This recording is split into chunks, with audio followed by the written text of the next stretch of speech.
ہم لوگ سمجھتے ہیں نا یہ مزدور ایسے ہی ہے، نکما ہی ہوتا ہے۔ مزدور کو کون پوچھتا ہے؟ تھابڑا چلاتے تھے، کدال سے محنت کرتے تھے، نبی پاک سے ملنے آئے۔ اللہ کرے آج بھی پیران عظام غریبوں سے پیار کرنے لگ جائیں۔ اللہ کرے مشائخ علماء تھوڑا سا انہیں بھی ٹائم دینے لگ جائیں۔ کہتے ہیں میں حضور سے ملنے آیا، آگے بڑھا، اور چونکہ میرے کپڑے بھی ذرا میلے تھے اور چونکہ میں مزدوری کر کے آیا تھا تو پسینہ بھی تھا، تو میری خواہش تھی کہ ذرا سارے مل لیں، میں ذرا بعد میں آگے ہوتا ہوں۔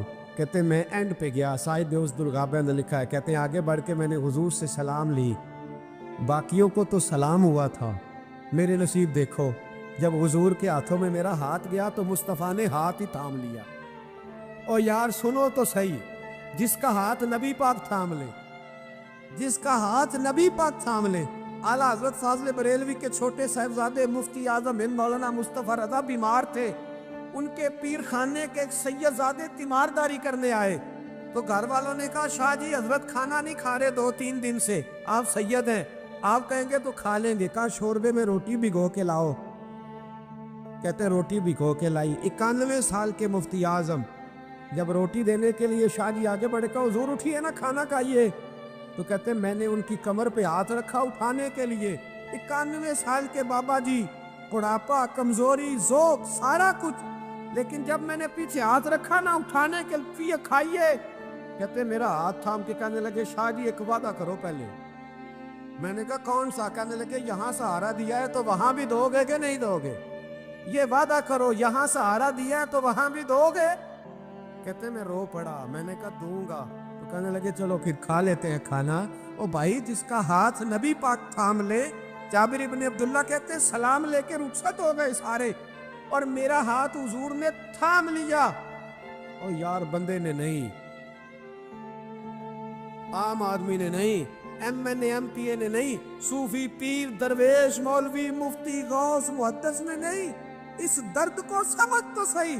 کہتے ہیں میرا ہاتھ اس نے تھاما جس کے قدموں کو بوسے دینے کے لیے جبریل امین ترسا کرتے ہیں، حضرت جبریل جس کے پیروں کو بوسا دینے کو ترسے، حضور نے ہاتھ تھام لیا، پکڑ لیا اور کھول کے فرمایا یہ کیا ہے؟ یہ کیا ہے؟ سونے چھالے پڑ گئے۔ حضور محنت کرتا ہوں، حضور قبیل دار ہوں، چھوٹے بچے مزدوری کرتا ہوں، چھالے پڑ گئے۔ کچھ امیر صحابہ کھڑے تھے، کہتے ہیں ہم نے رخ بدل لیا، محبوب کی طرف دیکھنے لگے، ہم نے عجیب نظارہ دیکھا کہ اس کا ہاتھ حضور نے تھاما ہے، اور پھر ہم نے دیکھا کہ محبوب کی گردن جھکی۔ گردن جھکی کس کی؟ جس کے آگے کھچی گردنیں جھک گئی۔ محبوب مقدس نے گردن کو جھکایا، اور فرماتے ہیں اس وقت تو حالات ہی بدل گئے جب محبوب نے مزدور کے چھالوں والے ہاتھوں کو چومنا شروع کر دیا۔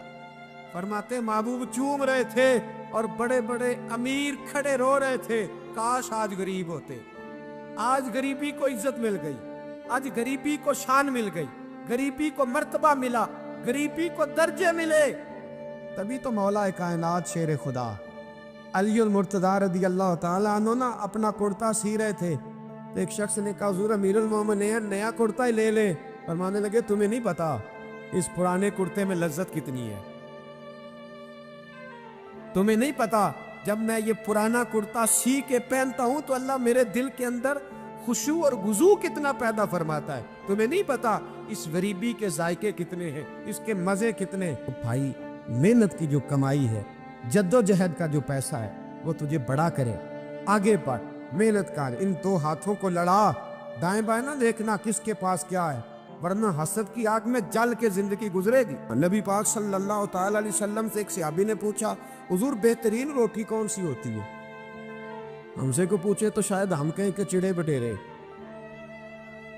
یا اگر وہ دوبارہ پوچھے تو کہے وہ جو گوشت اپنے بکرے کا بچا کے نہیں رکھ لیتے بڑی عید پہ، کہ لے یار ان کے ٹکے لاواں گے، وہ مزے کا ہوتا ہے۔ یا لوگ کہتے ہیں ہو گئے آج ہوتے نا فلاں ہوٹل پہ، تو وہاں جتنا تھا بلکہ اس کی پبلسٹی کر رہے ہوتے ہیں، کہتے ہیں وہ ہوٹل وہاں بنا ہے، میں بھی گیا تھا، پھر ہوٹل 10 دفعہ جا کے تو پھر 5ویں دفعہ میں میدے کے ڈاکٹر کے پاس بھی گیا تھا، تو دونوں کا کارڈ میرے پاس ہے، دونوں ہی رکھ لو تمہارے کام آئیں۔ ہم پبلسٹی، نبی پاک صلی اللہ علیہ وسلم سے صحابی نے پوچھا حضور بہترین کھانا کون سا ہے، بہترین کھانا؟ تو صحابہ کہتے ہیں کہ اب اس نے جو سوال پوچھا تو ہمارے ذہنوں میں یہ تھا کہ حضور کہیں گے شوربہ اور روٹی، یا گوشت بھی کھانوں کا سردار ہے اس کے بارے میں کہیں گے، یا نبی پاک صلی اللہ علیہ وسلم شوربے کے اندر روٹی بھگو کے کھاتے تھے اس کی بات ہوگی۔ صحابی نے پوچھا حضور بہترین کھانا کون سا ہے؟ ہمارے ذہنوں میں جواب کے بارے میں تخیلات اور تھے، تصورات اور تھے۔ جب حضور نے پوچھا نا، اس صحابی نے پوچھا حضور کون سا کھانا بہتر ہے، نبی پاک نے فرمایا وہ والا کھانا جو بندہ اپنے ہاتھ سے مزدوری کر کے کھاتا ہے، وہ کھانا سارے کھانوں میں سے بہتر ہے، سب کھانوں میں سے بہتر کھانا وہ جو تو مزدوری کر کے کھاتا ہے، جو تو جد و جہد کے ساتھ کھاتا ہے، جو تو کمائی کر کے کھاتا ہے۔ اور اگر کوئی تجارت کرے، تاجر ہو، تو محبوب علیہ السلام فرمانے لگے جو سچا تاجر ہو، وہ والا تاجر نہیں جو کہے جھوٹ کے بغیر کام ہی نہیں چلتا، وہ والا نہیں جو کہے جھوٹ بولوں گا تو دکان چلے گی۔ فرمایا جو سچا تاجر ہوگا اللہ قیامت کے دن اسے شہیدوں، صدیقوں، اور محبوب فرمانے لگے اللہ اسے قیامت میں صدیقوں، شہیدوں اور نبیوں کے ساتھ جگہ عطا فرمائے گا۔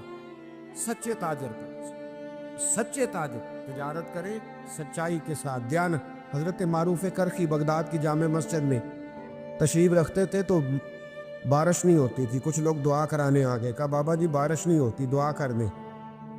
تو آپ فرمانے لگے میرے سامنے ایک کریانے والا ہے، کریانے والا لفظ سمجھانے کے لیے بول رہا ہوں، اس زمانے میں جو بھی اس کا نام تھا، کہا یہ جو کریانے والا نا چینی، پتی، گھی، دال، چاول بیچتا ہے، اس سے دعا کراؤ بارش ہو جائے گی۔ میں نے کہا حضرت صاحب اس سے دعا کرائیں؟ رفیق شفیق سے، یہ تو ہمارا لنگوٹیا ہے، ہمارے ساتھ رہتی، اس سے دعا کر؟ تو میں دعا کراؤ بارش ہو جائے۔ اب پیر صاحب کا حکم تھا، اللہ کے نیک بندے کا، گئے اس سے کریانے والے سے کہا دعا کراؤ۔ کہنے لگا یار میں تو پڑھا لکھا بھی نہیں، مجھے تو دعا کے لفظ بھی صحیح نہیں آتے، دعا حضرت معروف کرخی سے کراؤ۔ کہنے لگے انہوں نے بھیجا ہے، انہوں نے بھیجا ہے۔ اس کریانے والے نے ہاتھ اٹھایا، کہا اللہ، اے اللہ تیرے بندے نے تیرے بندوں کو میرے پاس بھیج دیا ہے، تو بارش کے لیے ہے، مہربانی کر دعا بارش برسا دے، دعا مقبول فرما۔ لوگ کہتے ہیں اس نے چہرے پہ ہاتھ بھی نہیں پھیرے، بارش شروع ہو گئی۔ لوگ جو تھے سارے وہ تو چلے گئے، دو چار سیانے لوگ جو تھے سمجھدار صاحب نظر، حضرت معروف کرخی کی خدمت میں کہا بابا جی یہ ہم نے نہیں دیکھا، بس فرض نماز ہی پڑھتا ہے، ہماری طرح کو لمبا چوڑا کام تو کوئی نہیں کرتا، کئی رات کو تنہائی میں تو نہیں تہجد پڑھنے آتا، کیا ایسا کام کرتا ہے کہ دعا مانگی ہے تو مقبول ہو گئی؟ آپ فرمانے لگے کچھ بھی نہیں کرتا، فرض نماز ہی پڑھتا ہے، ضروریات پہ ہی عمل کرتا۔ کہ حضور اتنا مقبول بارگاہ کہ ہاتھ اٹھائے تو اللہ خالی نہ لوٹائے؟ فرمانے لگے کچھ بھی نہیں کرتا، 30 سال ہو گئے مجھے دیکھتے ہوئے، میرے سامنے دکان کرتا ہے، سودا پورا تولتا ہے، کسی غریب کو دھوکہ نہیں دیتا، یہ اپنی جائز منافع لیتا ہے، یہ اپنی خودداری کو بیچتا نہیں۔ تو فرمایا جو 30 سال رب کے ساتھ وفا کرے کیا رب اس کی دعائیں قبول نہیں فرمائے گا؟ فرمایا یہ جب بھی دعا مانگے گا مجھے امید ہے اللہ ضرور قبول فرمائے گا۔ تو میرے بھائی دیانت، ہمارے نوجوانوں کے مزاج میں محنت نہیں شامل، جد و جہد نہیں شامل۔ جس کو 10 ایکڑ یا 20 ایکڑ زمین ملی ہے اس نے کسی کو ٹھیکے پہ دی ہے، وہ خود نہیں حال چلانا چاہتا، ورنہ پھر اسے چودھری کوئی نہیں مانے گا، وہ خود نہیں آگے بڑھنا چاہتا۔ جس کی اپنی دکان ہے ذاتی، اس نے کرائے پہ دی ہے، کوئی یہ نہ سمجھے کہ کروڑوں کی دکان ہے اور خود یہ 10 روپے کی چیز بیچ رہا ہے۔ محنت کا مزاج نہیں، جد و جہد کی طبیعت نہیں۔ اور یہ جو فارغ رہنے والے ہیں نا، آج ناراض ہو جانا آپ نے، چلو کوئی بات نہیں، لیکن ایک بات ضرور ہے کہ قوم کو سمجھدار ضرور ہونا چاہیے، ناراض ہو یا نہ ہو۔ یہ جو فارغ رہنے والے 15-20 ہیں، انہوں نے بڑی خرابی کی ہے، ان کو دیکھ کے اور بھی بہت سارے لڑکے فارغ ہو گئے۔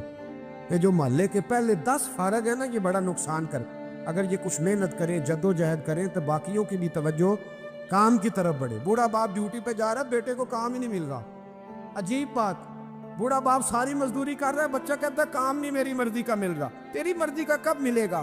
محنت کرے، جد و جہد کرے، دوسروں کے ہاتھوں کی طرف دیکھنے والے بزدل ہوتے، کمزور لوگ ہوتے۔ حضرت حسن بصری رحمۃ اللہ علیہ ایک نوجوان کو روز کہتے تھے جا کوئی کام تلاش کر، روز بھیجتے. ایک دن وہ آگے آپ کی خدمت میں آ کے کہنے لگا حضور میں نے فیصلہ کر لیا, میں نے کوئی کام نہیں کرنا. فرمانے لگے کیوں؟ کہنے لگے آج میں نے عجیب سین دیکھا ہے. پر میں کیا دیکھ آئے ہو؟ کہنے لگا جی میں جنگل میں گیا ہوں تو میں نے دیکھا ہے ایک شیر نے شکار کیا ہے, آدھا اس نے کھا لیا ہے اور آدھا منہ میں پکڑ کے سفر شروع کر دیا ہے. ایک پہاڑی پہ چڑھ گیا شیر, میں بھی ایک درخت پہ چڑھا دیکھ رہا تھا. حضرت جی جب وہ شیر پہاڑی پہ چڑھا ہے تو وہاں ایک لومڑی بیٹھی تھی جس کی ایک ٹانگ بھی کٹی ہوئی تھی اور دونوں آنکھوں سے نابینا بھی تھی. اس شیر نے وہ بچا ہوا شکار اس کے منہ میں ڈالا ہے. تو جو رب لومڑی کے لیے خوراک کا بندوبست کر سکتا ہے میرے لیے بھی کرے گا, لہٰذا میں نے اب کام نہیں کرنا. حضرت حسن بصری مسکرائے, فرمانے لگے کیا بات ہے تیری, تو نے کردار دو دیکھے, ایک شیر دیکھا ایک لومڑی دیکھی. فرمانے لگے بیوقوف, تو نے لومڑی بننے کا پروگرام بنایا, شیر بننے کا کیوں نہیں بنایا؟ تو لومڑی بننے کا پروگرام بنایا کہ کوئی کما کے لائے گا تو میں کھاؤں گا. شیر بن, شکار کر, کھا بھی اور کھلا بھی, غریبوں کے پاس بھی لے کے جا, کھا بھی اور کیا بن. جنہوں نے میں آنا پیا پھر نہیں بول دے, بوڑھے ہی بولتے ہیں بیچارے. کیا بننا ہے؟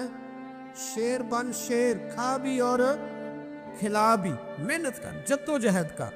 علامہ اقبال لندن میں تھے تو بیٹے نے خط لکھا کہ ابا جی ضرورت پڑ گئی ہے, مجبوری آ گئی ہے, کچھ پیسے کسی سے ادھار لے لوں, جب آپ واپس آئیں گے تو لوٹا دوں گا. تو اقبال نے اپنے بیٹے کو خط لکھا اور اس خط کے اندر ایک نظم لکھی, اور کیا انداز اختیار کیا, جاوید کے نام اس نظم کا نام رکھا. اقبال کہنے لگے دیار عشق میں اپنا مقام پیدا کر, ابے کے سہارے جینا اب چھوڑ دے, اب والد کو بیساکھی بنا کے آگے بڑھنا چھوڑ دے. دیار عشق میں اپنا مقام پیدا کر, نیا زمانہ نئے صبح و شام پیدا کر. خدا اگر دل فطرت شناس کرے عطا تجھ کو, سکوت لالا و گل سے کلام پیدا کر. اور میرا طریق امیری نہیں فقیری ہے, میرا طریق امیری نہیں فقیری ہے.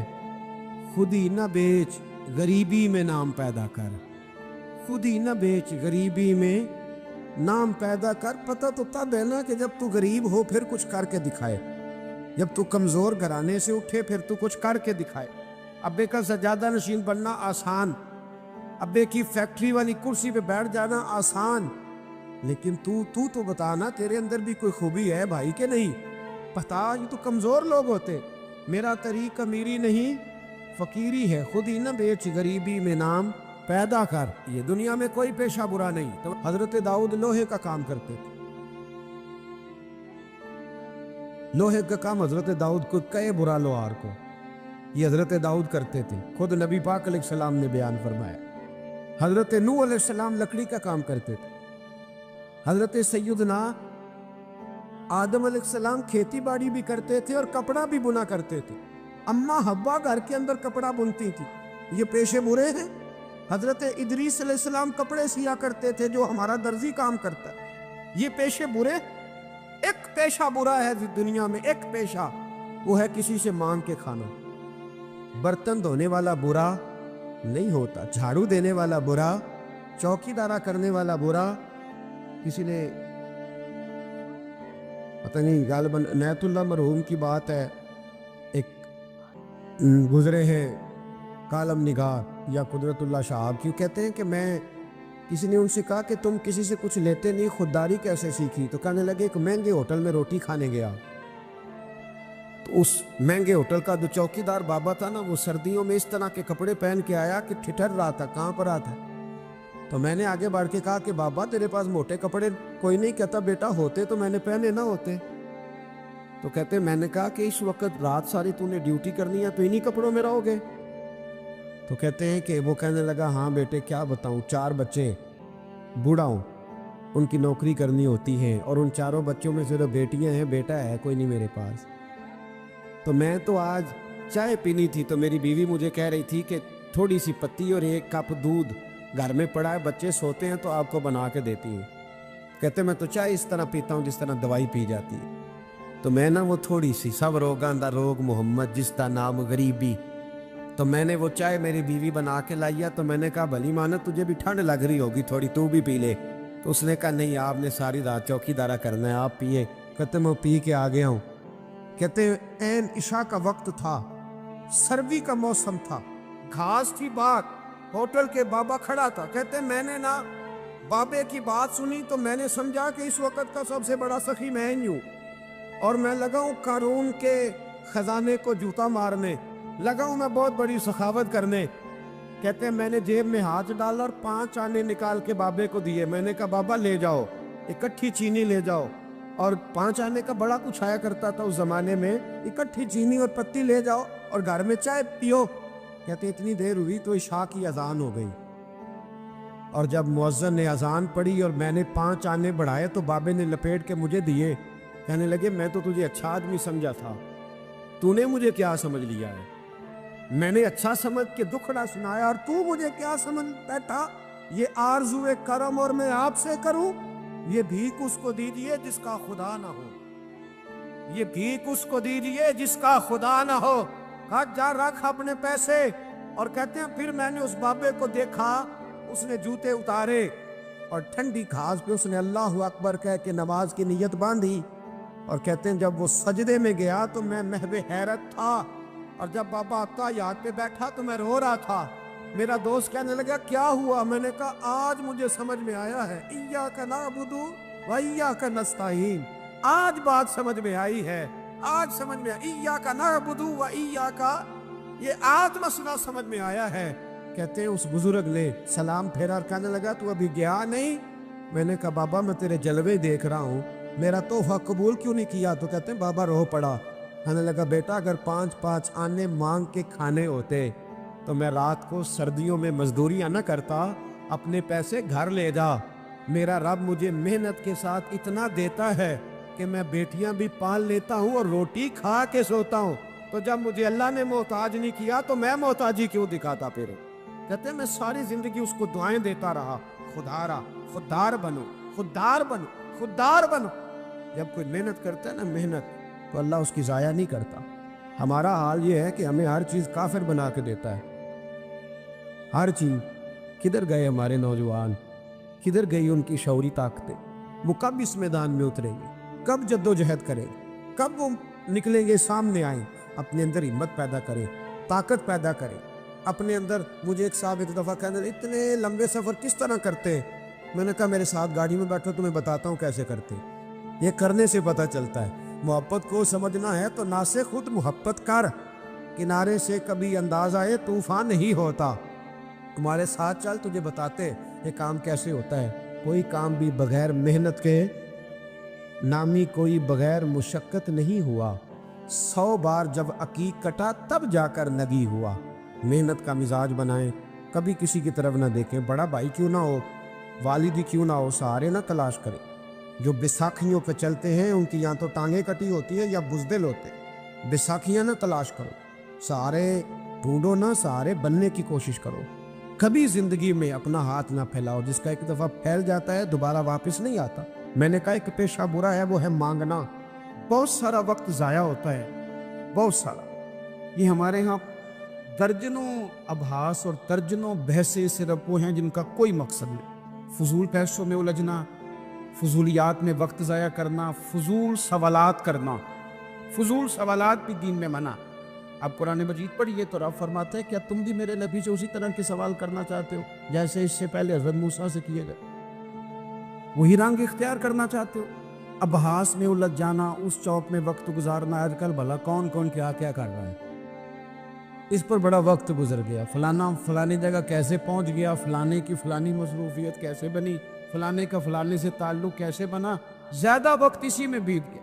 فضول ابحاث, فضول بحثیں, فضول وقت کا ضیاع, اپنے معاملات پہ بالکل توجہ نہ دینا.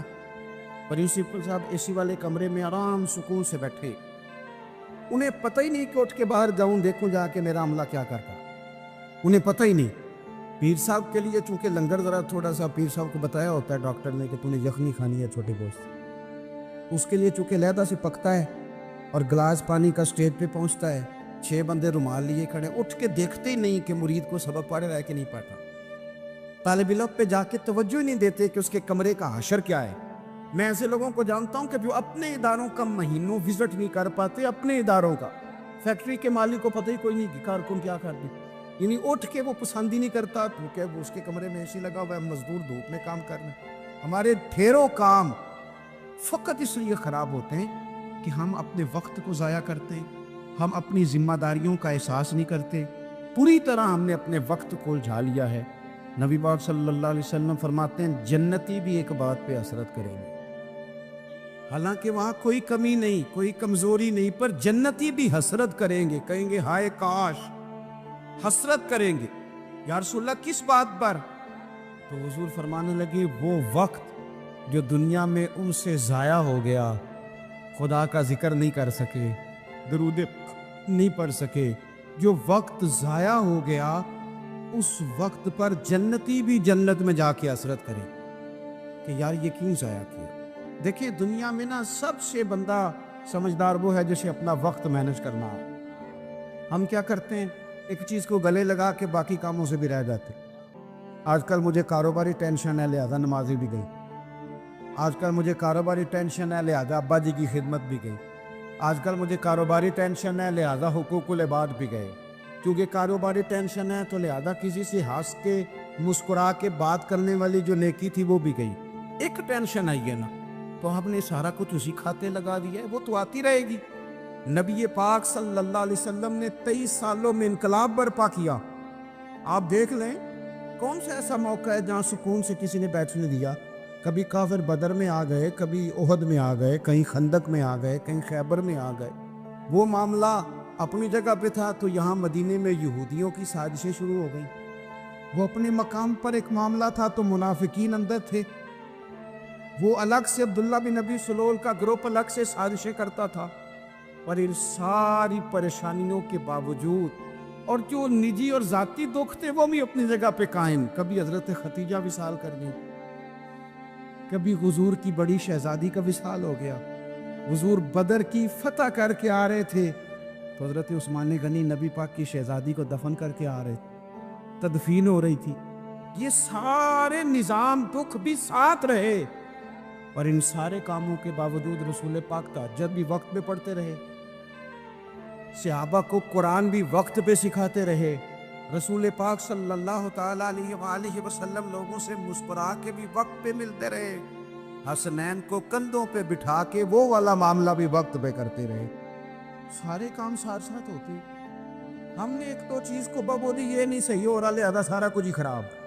اب ہمارا وقت ضائع ہو رہا بھائی، اور تیزی سے ضائع ہو رہا۔ کام بڑے قیمتی ہیں، اپنے آپ کو قیمتی سمجھیں۔ آپ دیکھیں نا ہمارے صوفیاء کہتے ہیں کہ وہ بار کچھ پہچاننا، اللہ کی معرفت حاصل کرنا، آگے بڑھنا یہ تو دور کی باتیں، سب سے پہلا کام یہ ہے کہ من عرف نفسہ، اپنے آپ کو تو پہچان۔ یہ جو ہمارا طبقہ نوجوانوں کا ہے اور ہمارے وہ لوگ جو ابھی اپنی عادات کو پکا رہے ہیں، وہ اپنے معاملات کو تھوڑا سا مینج کر کے چلیے۔ اگر آپ سارا دن فارغ رہیں گے تو کچھ نفس کی لذات بڑھ جائے گی، چیزوں کو مینج نہیں کریں گے تو جو لوگ گھر میں سارا دن لیٹے رہتے ہیں ان کی فرمائشیں بھی بڑھ جاتی ہیں۔ کبھی ان کا صبح کے ناشتے میں پائے کھانے کو دل کر رہا تھا، دوپہر میں کچھ فارغ ہیں تو وہ کہتے ہیں پکوڑے نکل آئیں تو تب بھی ذرا اچھا ہی رہے گا، پھر وہ تھوڑی دیر کے بعد یہ بھی فرمائش کرتے ہیں کہ شام کا وقت ہے تو چلو میٹھے میں بھی کوئی 2-1 ڈشیں بن جائیں تو اچھا ہوتا تھا۔ تو یہ مصروفیت پھر انہیں نا اگلے کچھ مہینوں میں ڈاکٹر کے پاس لے جاتی، یہ والی مصروفیات، چونکہ آپ نے چیزوں کو مینج نہیں کیا، وقت کا تعین نہیں کیا۔ جو لوگ پابندی سے فجر کی نماز پڑھنے کے عادی ہو، پابندی سے وہ ذہن بنا لیں کہ آپ 2-3 دن اگر آپ نے پابندی سے الارم لگایا نا کہ مجھے 3:45 اٹھنا ہے، تو میرا خیال ہے کہ 3 یا 4 دن الارم بجے گا، 5ویں دن آپ خود بخود جاگ گئے۔ اور فجر کے بعد جب آپ واک کر کے لوٹیں اور پھر آپ کا خیال ہو کہ میں نے کچھ تلاوت بھی کر، آپ کا تعین ہو وقت کا، اور یہ رواج آپ کی وجہ سے بچوں میں منتقل ہو، آپ کی وجہ سے۔ ہمارے استاد فرمایا کرتے تھے میرے پاس چلے تو میں طالب علموں کو ہفتے میں 1 چھٹی نہ دوں۔ ہم لوگ ذرا تھوڑے سے پریشان ہوتے ہیں کہ بھائی استاد جی مطلب کہتے ہیں کہ ہفتے بعد بھی چھٹی نہ ہو، حالانکہ چھٹی تو ہونی چاہیے۔ وہ کیا فرماتے تھے؟ وہ کہتے تھے جس دن چھٹی ہوتی ہے شیڈول خراب ہو جاتا ہے، بچوں کا اگلے دن بھی مدرسے آنے کو دل نہیں کرتا۔ اور یہ بات ہم نے بعد میں دیکھی، اس کا تجربہ کیا کہ روٹین میں جو نظام چل رہا ہوتا ہے اس میں جب ایک دن کی بھی آپ بریک لگاتے ہیں تو اس سے اگلے دن کا ماحول خراب ہوتا ہے۔ دیکھیں کچھ لوگوں کے پاس دولت ہوتی ہے، کچھ کے پاس نہیں ہوتی، کچھ کے پاس اللہ تبارک و تعالیٰ کی دی ہوئی وسعت ہوتی ہے، کچھ کے پاس نہیں ہوتی۔ وقت ایک ایسی نعمت ہے جو اللہ نے سب کو عطا کی، اگر اس کو ہمیں مینج کرنا آ جائے، طے کرنا آ جائے۔ ہم نے ایسے لوگوں کو دیکھا جنہوں نے بڑے بڑے کارنامے سر انجام دیے۔ حضرت عمر بن عبدالعزیز رحمۃ اللہ علیہ کی عمر 39 سال ہوئی ہے، پوری 40 سال نہیں۔ ہمارے ہاں 39 سال کا ابھی نوجوان ہوتا ہے، ہاں وہ بابا کہیں تو ناراض ہو جاتا ہے۔ 39 سال عمر، 39 سال عمر مبارک تھی جس میں انہوں نے روز 5 سپارے قرآن پاک بھی پڑھ لیا، کئی لاکھ بار درود شریف بھی پڑھ لیا۔ انہوں نے اپنے پورے عہد حکومت میں بڑے بڑے سرائے قائم کیے، بڑی بڑی مساجد بنائی، جو پچھلے بادشاہ ان سے پہلے گزرنے والے عدل نہیں کرتے تھے وہ ساری خرابیاں دور کر کے انہوں نے عدل بھی کر دیا۔ ان 39 سالوں میں یہ وہ حسین شخص ہے پھر اس نے اتنا کام کیا کہ اسے رسول پاک کی بارگاہ سے سلام بھی آیا۔ اتنے بڑے کام کر کے وہ 39 سالوں میں اللہ کے حضور بھی حاضر ہو گئے، اور صدیاں بیت گئیں۔ خطیب ممبروں پہ بیٹھ کے ان کی تعریفیں کرتے ہیں، ان کی مثالیں دی جاتی، ان کے تذکرے کیے جاتے، ان کے احوال بیان کیے جاتے۔ وجہ کیا تھی؟ وقت نہیں ضائع، ٹائم نہیں ضائع۔ آپ یقین کریں اتنا وقت ہے ہمارے پاس، اتنا وقت ہے، فلانی چیز کا بھی ہمیں پتہ ہے، فلانی چیز کا۔ حضرت بابا فرید الدین گنج شکر رحمۃ اللہ تعالی علیہ، آپ دلی میں رہتے تھے اپنے مرشد شیخ قطب الدین بختیار کاکی کی بارگاہ۔ ایک بندہ دور سے کہیں آیا تو اس نے بابا صاحب سے کہا فلانے محلے جانا ہے، فرمانے لگے مجھے نہیں پتا اس کا۔ وہ کہنے لگا آپ دلی میں نئے آئے ہیں؟ فرمائے نہیں، سالوں بیت گئے۔ تو کہا پھر آپ کو اس محلے کا نہیں پتا؟ کہنے لگے 2 گلیوں کا پتہ ہے، ایک قطب کے گھر جاتی ہے، دوسری واپس آتی ہے۔